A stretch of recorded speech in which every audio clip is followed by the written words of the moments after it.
Well, it's time to leave Podgorica and we are going to Lake Skadar, which straddles Montenegro and Albania.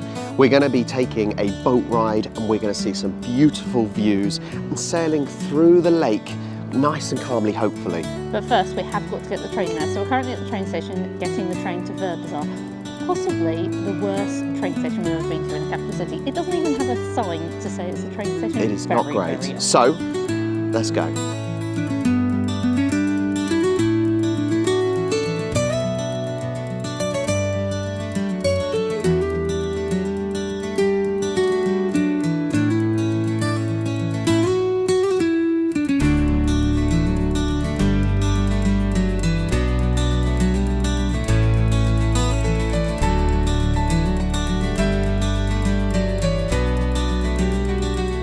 Well, we've just got off the train and we now have to walk about a kilometre to where the boats go. However, there is sort of no path and we're walking. So we're deciding the train tracks is the safest route. Just keep an eye out for trains, please. But it's not too far. The water looks calm.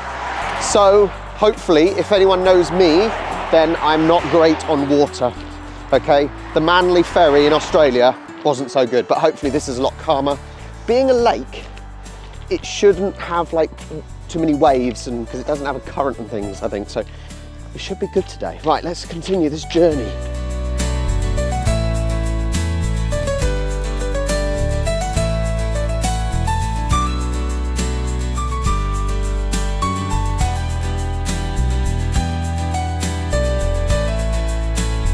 Well, we have arrived, but first thing we've got to do is we've got to pay the fee to get into the national park. I think it's about €5 each, but we have to go do it now, so we better get the money out. So where the boat takes off from is basically a tiny little fishing village, but it seems to only now cater for people going on these boat tours. So there's the sellers that are trying to get you in. There's obviously the restaurants and cafes for the people that are coming before their trip or after their trip, but there is a lot of sellers just trying to get you on their boats. But it's quite a little pretty place. We're in a lot of the marshland at the moment, so we can't really see much of the open lake. That's a cool boat. Oh, it's a restaurant. It's not quite a boat that you're going to go on. That would have been cool otherwise. But it's really pretty so far, but nothing is open yet. You can't really see much other than the reeds and things coming through. Well, although it is probably pretty touristy now with the boat trips, it actually used to be quite an important place in the Middle Ages with the Via Zenta caravan trade route that used to come through here from the Zeta coast all the way to the Dunabi.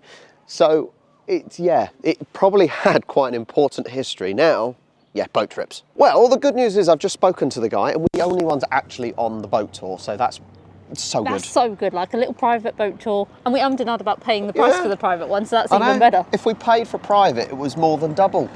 And look, we get it anyway, so brilliant. So we're going to wait until about 25 past and then we'll get back over onto the boat.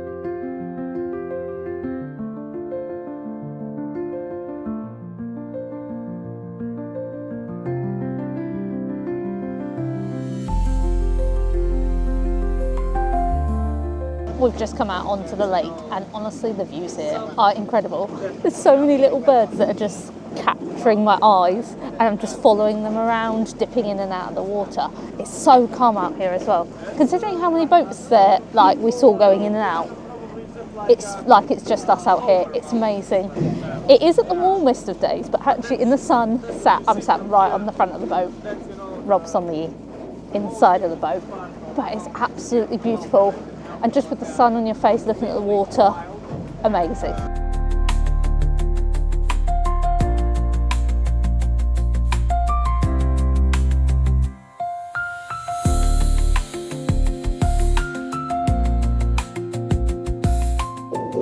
So about this place that you see down, that was the old Ottoman prison, because we was in Ottoman Empire some 8 centuries ago, and when they are come from the Albanian side, they are find that Thailand decide to make a prison. For a time when he was there, they are using that, but when they are left, what I tell before, they are basically using our people, Montenegrians, that prison, and only for the unswimmers, and usually usually people ask after that, how they are know who swim or not. In that time, basically, you don't have a lot of people who know to swim, you know.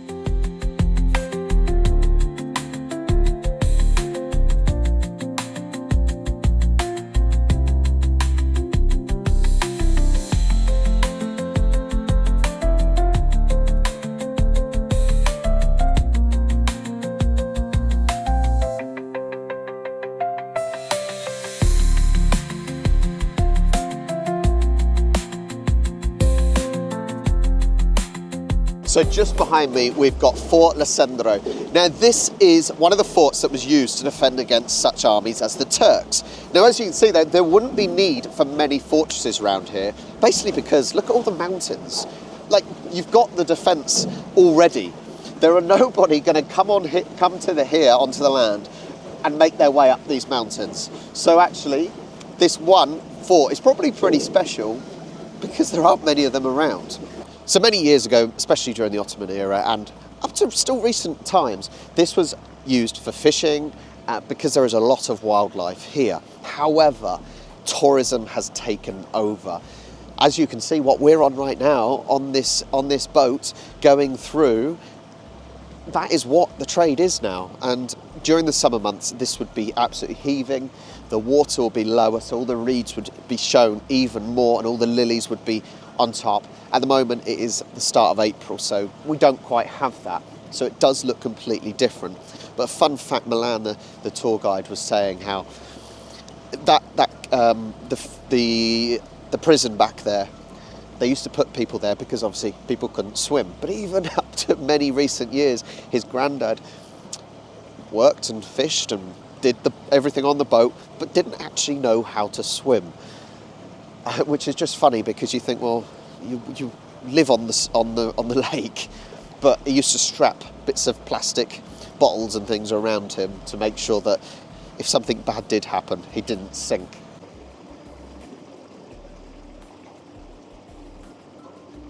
So we've reached the bit where the Maracha River feeds Lake Skadar, and it's really interesting to see the difference between the murkiness of the lake and the blue fresh water from the Maracha River. So Lake Skadar is actually known as a seasonal lake. It fluctuates drastically between seasons, from 370 kilometres squared to 530 kilometres squared. That is a massive fluctuation. It is also sometimes known as the lake that breathes, and you can see why, because of the drastic changes that can happen just on this lake. And let's be honest, it is a lot bigger than you probably think. Distance 1,700 meters up, there is a mountain with the two peaks over there. Well, on the left side, it's got the TV radio aerial, but on the right, there is a mausoleum to Petar II Petrovic. Now, he was a poet, a monk, but also the fortress that we saw just now, he was a part of building that as well. So he is all the way up there in that mausoleum.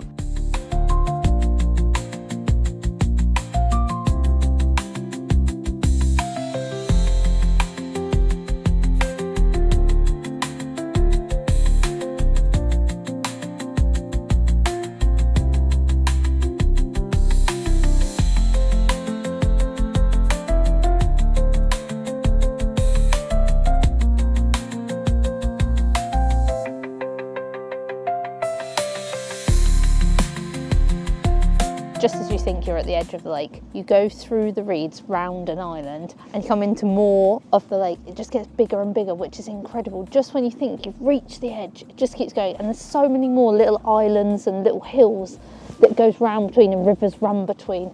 It's just amazing how big it is.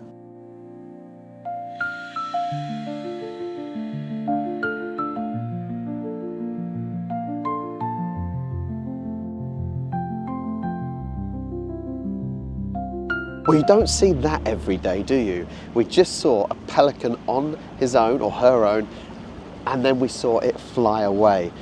And that's cool because I think we've seen one before in Australia in a sanctuary, and that is it. But during coronavirus time, when there were no boats on here, there were plenty more fish, there was more birds, and the wildlife was able to just relax and be themselves without being disturbed by humans.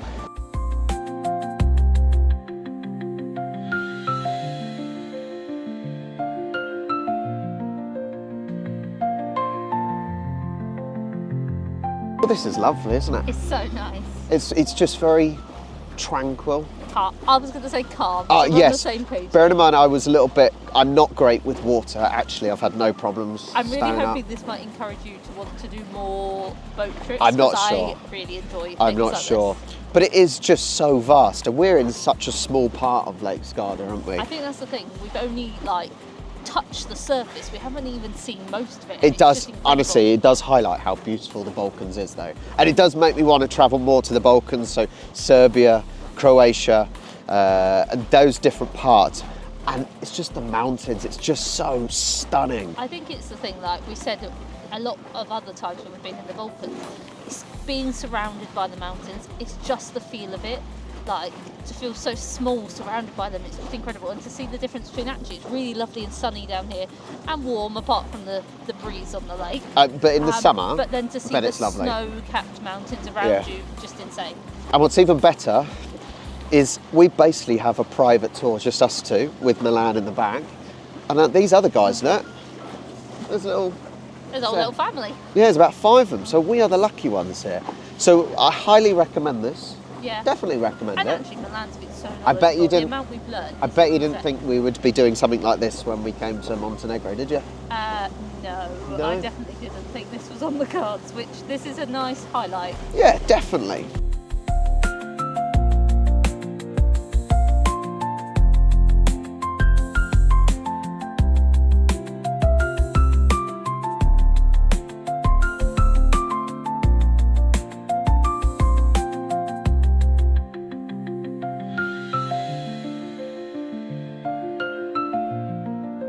It was such a good trip on that boat. I really enjoyed myself and hopefully converted Rob into being a person that wants to go on boat trips because I love them, so hopefully he does too. But it was such a nice, relaxing way to spend the day in the sunshine, although it was a little bit cold. So if you're in Montenegro, I think this is a must do. Like, I was so surprised we found this place here, and it is a place you have to come. So we're finishing off our time here with some more cevapi. But if you enjoyed today's video, make sure you like and subscribe, and we'll see you next time.